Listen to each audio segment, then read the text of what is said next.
You know, there's sometimes when you are working at a company or you're working in life and you meet somebody that you just admire. And you admire them so much that you want to go work for them. So much so that you'll actually chase them down, hunt them down. Kind of network with them very nicely. And so I'm very pleased and honored and privileged to introduce my boss, Kathy. She is the VP of operations, R&D operations here at VMware, and she's going to share with us how she innovated and changed our organization from an on-prem solution to being more of a SaaS and hybrid-driven organization. So, Kathy.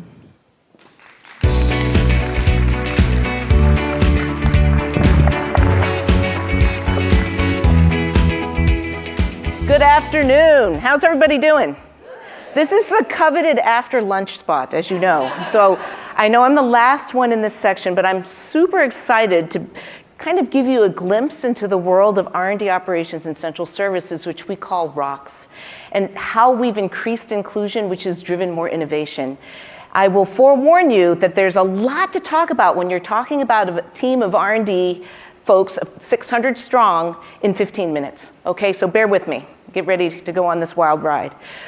The first thing that I wanted to talk about is the team, right? And obviously, when you look at the team, and you can see Amy there, and actually Mimi is on the team as well, you visually can see things from a diverse standpoint. But as was mentioned multiple times today, I believe everybody is diverse, okay? And there's this notion of intersectionality. You're not just one thing. You're multiple things. So everyone has something to contribute, whether it be your functional expertise, whether it be the geography, your education, where you've come from, your tenure, your experiences. That's what makes you a diverse employee. And we do want to hear from everyone.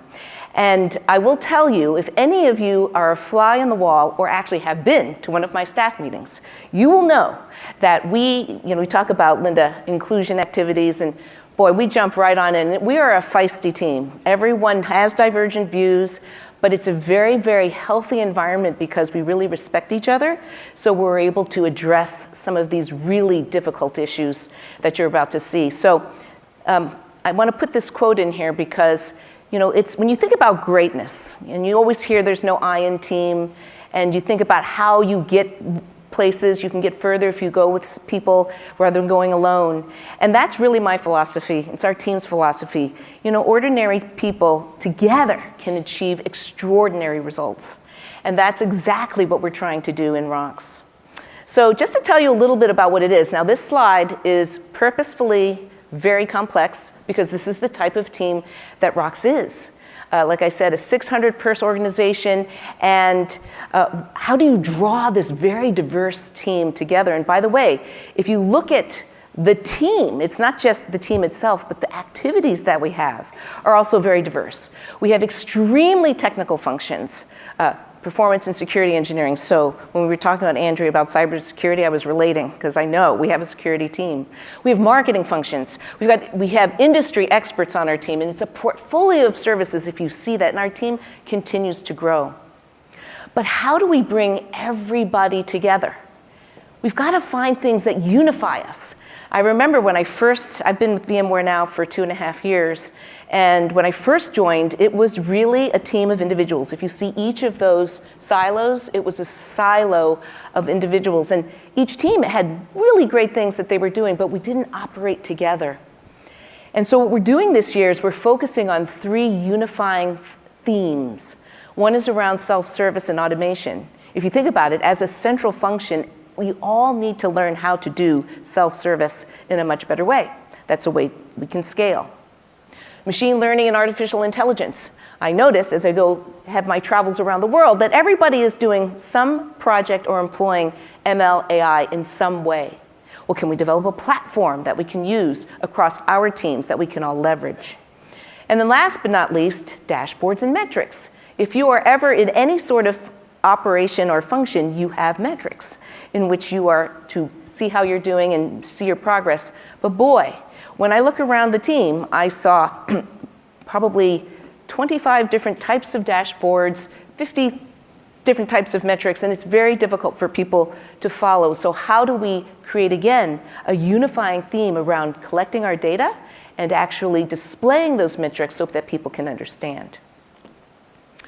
What I'm going to do now is move into the people part, okay, which is this inclusion-driven people strategy. And by the way, you are seeing slides that I use in my everyday work, so that's a glimpse into what we do. So this is the ROC's people plan. And if you look at it, people development, we talked about retention, right, earlier. People development is critically important, and we've also recognized it's much easier and more beneficial to retain and develop the people that you have than to recruit, because recruiting takes a lot of effort. But retention, if we spent half the amount of time on retention as we do recruiting, we'd have a much more inclusive and engaging workforce. So we have development goals, things that we put in place. We have things that we've developed here within ROCs. We've innovated. By the way, innovations are not just product innovations. We've done some innovations on the development side. So we created this program called Take ROCs. It's a little bit of a play on Take 1, 2, and 3 at VMware, where you can go off and do something, you leave your role and you go do something in another organization so you can learn. So we did a variation of that called Take ROCs, which is you stay in the home organization that you're in, but for 3 months you can spend 30% of your time learning about a new team, a new function, and actually helping out that team. And what that's doing is that's increasing the collaboration across and just having folks get to know each other. And I think you'll see later that just having people know each other is so critically important. Another thing, if you're on my team, you're going to hear me talk about again and again and again communication. It's such a word that we use very lightly, but it is probably one of the root causes of a lot of our issues, be it inclusion, trying to get things done. And if you think about communication, right, there's multiple ways that people like to be communicated to. If you have a diverse organization or a diverse population, some people like to read things. Some people like to see things. Some people like to experience things. Some people like all of it. And you realize that you have to say things more than a few times for people to understand. And then last but not least, you heard this, many of us have talked about culture. And really, I feel that my job one, is to develop a really healthy, inclusive, engaging culture where people are not afraid to take risks, who want to innovate, who are free to disagree, but with respect. And if you can develop a culture like that in your organization, it's amazing some of the things that you will see. And so some of the small things we've done, so once a month, we have these ROCs monthly celebrations. Now, all we do is Kim, my assistant, goes and buys a sheet cake about this big from Safeway. It costs about $60. We go and we buy it, and then we bring everyone together. Now, I remember the very first one of these that we had, and people were saying, okay, we're having cake. Do I know you? Do I know you? And we played, I created this game, which is you need to, in the half hour that we have for this celebration, go talk to someone you don't know. And it was amazing. There were people who they were at VMware for over a decade, that worked in the same building, on the same broader team, that did not know each other. Okay, now fast forward to, we've probably had about 2 years worth of monthly celebrations at this point. And what I love about it is now I can't even break away, because when you go there, the energy, the people getting to know each other, and the collaboration is happening. Because if you think about it, you can't collaborate if you don't know the person that you're collaborating with. So once you break down those barriers and you understand who those other people are, it is so much easier to collaborate. By the way, I have a quick story on this one as well, where we had a holiday celebration at a restaurant, and we had our managers there, and we have sponsored this tours of industry fellows from the Navy. And we had this one individual, he happened to be sitting next to another team lead on our team. And that was happenstance, okay? They didn't know each other, but out from that came this understanding that this individual loved machine learning. Well, the leader also had a project that required machine learning expertise. What came out of that was an innovation called InstaML, which is patent pending, which uses natural language processing. Okay, it takes a machine learning capability to create a platform, a transfer deep learning platform, that learns and is able to translate and interpret and understand information from all the different types of languages, and that never would have happened if they had not met. Okay, so just wanted to bring that home. So if you think about this, building blocks for driving innovation, I kind of talked about meetings. I think Linda talked about meetings and what you can do in meetings, skip level lunches, visiting geographies. I'm seeing some folks in the audience that I have visited in Cork and in Bangalore and in China. And we have brown bags, service learning. You can see the whole reason for that is to create the environment so that you can get to know someone else. And so, you know, I think about driving inclusion. We learned, and we heard also today in the panel about listening. Listening is an art. You have to have active listening. There's passive listening, there's active listening. And we talk about divergent views, you gotta bring those out.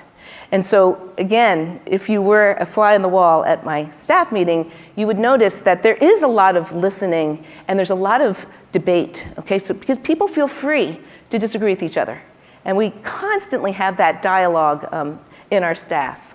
But at some point you do need to decide. But once you decide, the fact that people have been listened, you might listen, you say, hey, I heard what you said. We're not gonna do that right now, we're gonna do this. You get much more buy-in, which allows for better execution. Okay, you can get things done faster. And then, by the way, have a philosophy around failing fast. If you wanna drive a team that innovates, you're gonna have to have a tolerance, and actually you need to embrace failure. The notion of failing is not a bad thing. You just need to make sure that you learn from that failure. Okay, it's like we said, it's as important to know what not to do as what you should do. And then it starts the cycle again. So that's kind of our micro, what we do within our team. And then macro, you know, this is how it leads to innovation. I told the story about two individuals who'd met and then now are creating a patent pending piece of innovation. But by meeting new people, it does create opportunities for collaboration. Again, in these skip level lunches, it's amazing. When I first did it, I get people from all the different teams. We sit down and we just have lunch. You know what the agenda is? Get to know each other. That's it. Now we've had, again, 2 years worth of those sorts of lunches. And what's amazing now is I had one individual, a performance engineer, who said, I was at your very first skip level lunch, and I have to admit, there are usually about 10 to 15 people. I knew one other person. Fast forward, 2 years later, he came to a skip level lunch, and he said, you know what? I know 10 out of the 15 people here. And again, it sounds like such a small thing, but out of these, what seems like such a simple thing, innovation is happening. People are starting to work together because Ray said it also, nobody innovates alone. You've got to innovate together. And because we are such a rich team of cross functions, we have so many different functions on our team, we actually can do some of the deepest and richest types of innovation. So, as we said, it creates opportunities, increases innovation, and innovation increases engagement. When people see that you're doing things that are making a difference, it makes people want to do more. So it's a nice closed loop cycle. Talked about communications, and this is, like I said, is a really pet peeve of mine, but you know, knowing your audience is also very different. We have internally within ROCs, we have the business units outside of ROCs, we have all of VMware, we have the industry. Depending on who you're speaking to, you're gonna have a different message. And it's important that you understand those.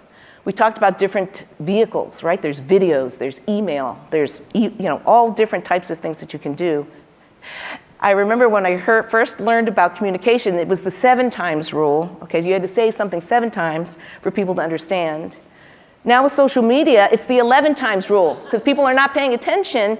And the burden, by the way, is on the communicator, not the listener, okay? Because many times I will hear people say, well, I told them.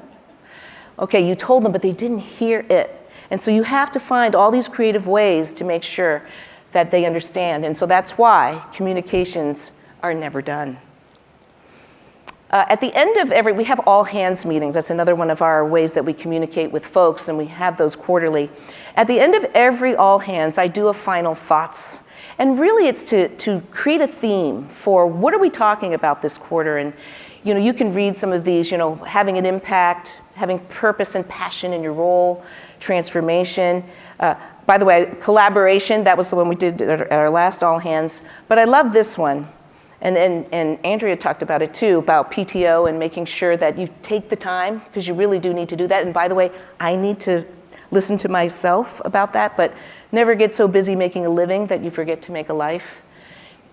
Because work is more than, at least the culture that I'm trying to build, it's more than just work, right? We spend so much of our waking hours here. Let's be fun, let's enjoy it. Let's make sure we have, that we know what's important, by the way. And I think people who are more balanced are actually more productive. So this is kind of the, wow, when you do all of this, what happens? You talk about innovation. I'm not going to go through all of these, but you can read for yourself. But you look at it, 110 external keynotes, 68 patents granted, 7 industry awards. I mean, we are leading the industry. That's going to be time for another talk, because I'm going to close on these keys to success, which are build that culture of innovation.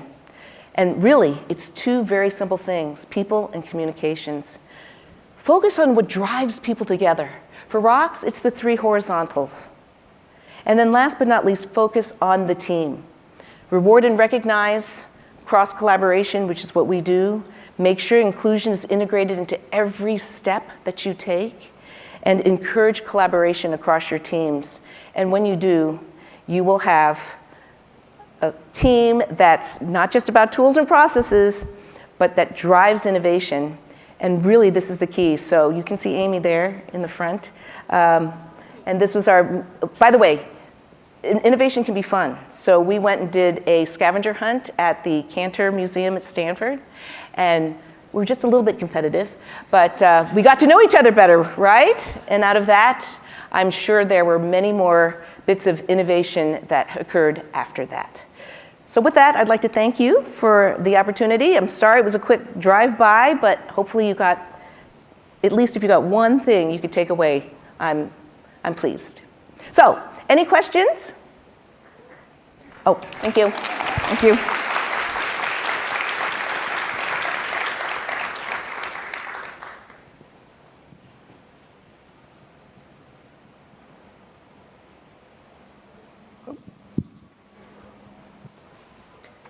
Hi, Kathy. I'm your big fan. You already know that. So you said communications are never done. So, but when you're trying to communicate, how do you know it's reached after the 11 times? Yeah, good question. I think the key to communication is actually having dialogue with the audience. So, if you're communicating, whether it be your staff, I test it, in my one-on-ones, in the staff meetings, and you often find it's a human thing where you have to interact, right? A lot of times people, like I say, they send out their emails. Oh, didn't you get my email?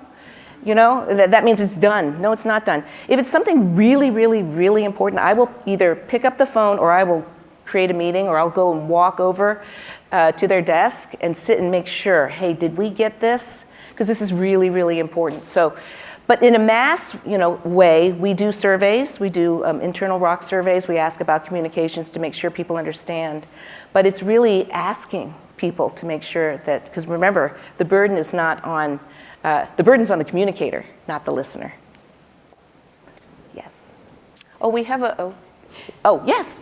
So, especially for engineers, but broadly, people don't have enough time. They're overburdened, they've got a lot of things to do, and people tend to be very results-oriented, what they're accountable for. Yep. How do you get them to value the collaboration time? Yeah.